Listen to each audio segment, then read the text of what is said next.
Bonjour, dans cette vidéo d'aujourd'hui, j'ai envie de te parler de la conscience ordinaire et du système d'activation réticulaire. Alors, tous les sophrologues, nous, on connaît bien la conscience ordinaire. Je vais faire quand même une petite intro pour les futurs sophrologues ou pour les pas du tout sophrologues qui regardent cette vidéo. Donc déjà, qu'est-ce que la conscience? La conscience est quelque chose de capital en sophrologie. La conscience, c'est la capacité qu'on a, c'est la façon qu'on a de se percevoir soi-même et de percevoir le monde, les personnes, les choses qui nous entourent. Donc c'est un peu ma façon de me voir, comment est-ce que je me vois, quelle est l'idée que je me fais de moi-même et quelle est l'idée que je me fais du monde, des personnes autour de moi, de tout ce qui m'entoure. C'est ça ce qu'on appelle la conscience. La conscience ordinaire est l'état de conscience dans lequel sont la plupart des personnes quand on n'est pas malade, puisque la maladie va altérer ma façon de percevoir les choses, de me percevoir et de percevoir le monde à l'extérieur de moi. Donc quand je ne suis pas malade, je suis en conscience ordinaire. Cette conscience ordinaire, elle a une caractéristique très particulière, c'est que justement, elle n'est pas si consciente que ça. La conscience ordinaire, elle est, on pourrait le dire, voilée. Donc imaginez que dans ma perception des choses, dans ma vision des choses, j'ai comme une espèce de voile dans ma capacité, dans ma façon de voir les choses. C'est un peu comme si j'avais des lunettes, j'ai des lunettes en l'occurrence, mais c'est comme si chacun d'entre nous avait des lunettes dont les verres sont teintés d'une façon différente. Donc imaginez que les verres de mes lunettes sont teintés en jaune. Je vais sortir dans la rue et je vais trouver que tout le monde est jaune, que moi-même quand je me regarde dans la glace, je suis jaune, alors que je ne le suis pas. C'est ma façon, c'est ma perception de voir les choses qui jaunit tout. Donc cette conscience ordinaire, elle n'est pas tout à fait consciente. Elle est pas, je ne vois pas les choses telles qu'elles sont vraiment. Je vois les choses telles que j'arrive à voir. Je vois les choses telles que je veux bien les voir. Ce n'est pas une vision tout à fait objective que j'ai, ni de moi-même, ni des autres. Pourquoi est-ce que donc cette conscience elle est voilée? Pourquoi est-ce que je ne vois pas les choses telles qu'elles sont réellement? Parce que cette espèce de chose qui va voiler ma conscience, c'est ce qu'on appelle des filtres. Et ces filtres, ils viennent d'où? Pourquoi est-ce que j'ai des filtres? Pourquoi est-ce que je vois pas les choses vraiment comme elles sont? Parce que on a tous une histoire personnelle, on a une histoire où il y a des choses qui sont arrivées dans notre passé, on a une culture familiale, on a été élevé d'une certaine façon avec certaines valeurs, on a aussi une culture par rapport au pays ou à la région dans laquelle on est né. Donc il y a des choses qui nous semblent bien, il y a des choses qui nous semblent moins bien, voilà, ça varie énormément d'une personne à l'autre. Je vais donner un exemple. Imaginons que moi j'ai été élevée dans une culture très conservatrice en ce qui concerne le rôle de la femme doit rester à la maison, etc. Quand je vais voir des femmes qui déposent leurs enfants à la crèche le matin, des petits bébés à la crèche le matin pour aller travailler, je vais trouver ça atroce, puisque je n'ai pas une réalité, je vois pas ça d'une façon objective. Je vois ça avec mes filtres qui disent que les femmes, ça doit rester à la maison. Donc, je vais trouver ça horrible, je vais trouver que ces femmes-là sont des mères indignes, elles auraient jamais dû avoir des enfants, etc. D'autres personnes qui n'ont pas les mêmes filtres que moi vont au contraire se dire c'est super, ces femmes-là sont indépendantes, elles construisent des choses, elles travaillent, elles se battent pour leur famille, pour leur épanouissement, c'est super. Donc vous voyez, une même situation va être vue de façon complètement différente par deux personnes puisque leur filtre, leur perception de la réalité est complètement différente.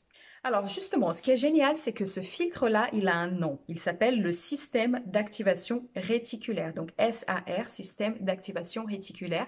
Et il agit réellement dans le tronc cérébral comme un filtre qui va rendre plus évident pour toi ce qui compte pour toi. Donc en gros, tout ce qui va provoquer une réaction émotionnelle chez toi, tout ce qui paraît important pour toi, le système d'activation réticulaire va se dire super, ok, cette information-là, elle est importante pour lui ou pour elle, donc je vais lui montrer Ça, le plus souvent possible. Parce qu'on ne peut pas retenir toutes les informations qu'on reçoit dans une journée. C'est impossible. Hein. On voit beaucoup trop de choses, on reçoit beaucoup trop d'informations à travers nos 5 sens. Donc, on ne peut retenir qu'un certain nombre de choses. Et le système d'activation réticulaire, il est là dans votre cerveau pour justement faire ce filtre. Alors, le système d'activation réticulaire, il ne fait pas de jugement. Il n'en est pas capable. Hein. Il prend tout ce qui paraît plus important pour toi, tout ce qui te provoque des réactions émotionnelles, et il rend ça plus perceptible pour toi.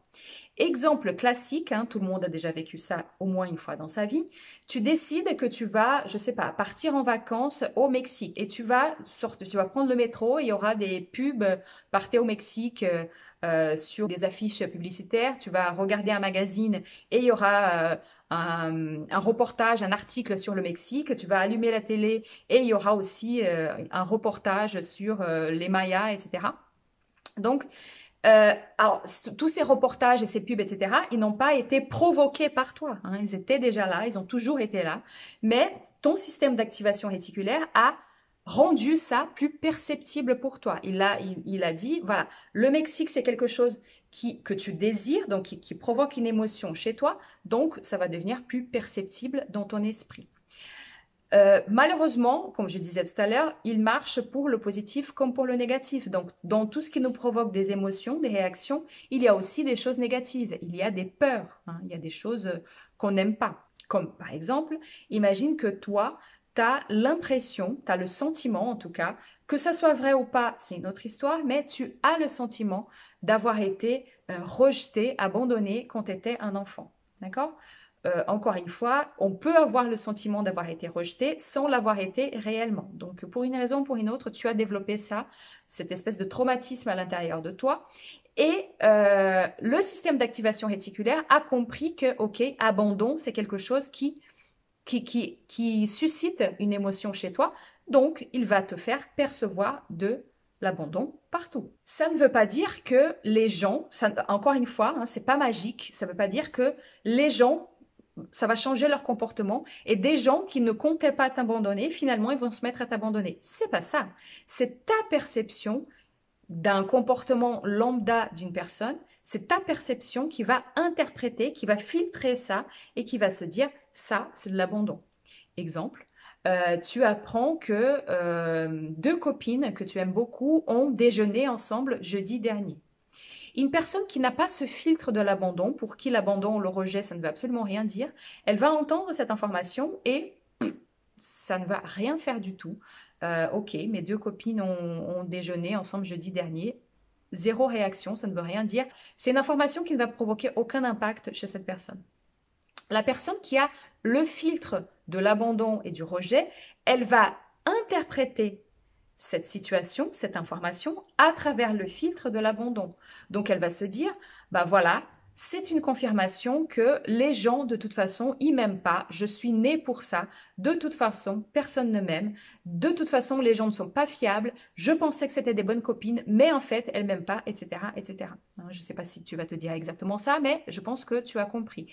Tes copines ne t'ont pas réellement abandonné. C'est ta perception qui cherche de l'abandon partout. Et grâce à ton système d'activation réticulaire, il va te montrer de l'abandon, même là où il n'y en a pas. Donc, en gros, ça veut dire que la réalité, hein, ce que tu vis dans ton quotidien, est perpétuellement en train de prouver que tu as raison d'une certaine façon. Hein. L'exemple de l'abandon, c'est classique. Tu penses que tu es abandonné, tu as cette croyance à l'intérieur de toi, parce que tes filtres, c'est ça aussi, hein, c'est beaucoup tes croyances, c'est ta vision du monde. Et ta vision du monde, elle va tout le temps être confirmée par les événements extérieurs. Non pas parce que les événements extérieurs les gens du monde entier sont dans une conspiration pour te prouver quoi que ce soit, mais parce que ta perception, elle va chercher à confirmer ce que tu sais déjà, ce que tu crois déjà. Ce qui est donc génial, c'est que notamment avec la sophrologie, c'est ce qu'on va faire avec nos sophronisés. On va essayer, grâce à nos visualisations, d'impressionner leur cerveau, d'apporter une information qui va provoquer une réaction émotionnelle. Où ils vont se voir dans une situation, ils vont ressentir cette confiance en eux, par exemple. Ils vont ressentir cette capacité de, je sais pas, prendre la parole en public si c'est leur problématique. Ils vont vraiment ressentir ça et ça va immédiatement activer le système d'activation réticulaire qui, du coup, va apporter cette perception-là, qui va apporter cette confirmation-là qu'ils sont capables, qu'ils peuvent être confiants.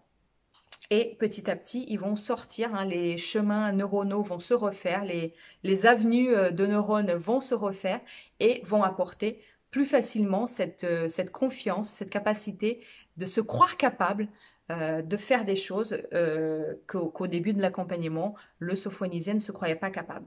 Donc voilà pour une explication, je pense, un petit peu complémentaire de la conscience ordinaire déjà, de cet apport qui est le système d'activation réticulaire et comment justement on va travailler avec lui, on va le manipuler un petit peu pour rendre nos sophonisés et peut-être nous-mêmes plus confiants ou plus heureux tout simplement parce que de la même façon que si on croit que les gens ne sont pas fiables, on va avoir la confirmation. Bah, si on croit que les gens sont plutôt fiables, qu'ils sont plutôt bons, que le monde est un bel endroit dans lequel on peut vivre en toute confiance, bah, fatalement, c'est ça qui va nous être rendu comme confirmation par la vie. Et ce que je trouve génial dans cette explication, c'est que justement, ça montre que ça n'a rien de magique, ça n'a rien de New Age, ça n'a rien d'ésotérique. C'est comme ça que le cerveau fonctionne, hein. Donc si je décide que le monde est bon, si je décide que les personnes sont bonnes, si je décide que je suis fiable, si je décide que j'ai confiance en moi, si je décide que je m'aime, et que je travaille pour justement vivre un peu, hein, parce que c'est pas juste une décision en regardant la glace, hein, je m'aime, je m'aime, je m'aime, en regardant la glace 3 fois et la magie opère, c'est pas ça. Mais si justement grâce à notre travail de visualisation, on arrive à ressentir ça, le cerveau va faire en sorte de nous le confirmer. C'est pas de la magie, c'est pas de l'ésotérisme, c'est le fonctionnement du cerveau. Voilà, j'espère que cette vidéo vous aura aidé à un peu mieux comprendre la conscience ordinaire et je vous dis donc à bientôt pour d'autres vidéos.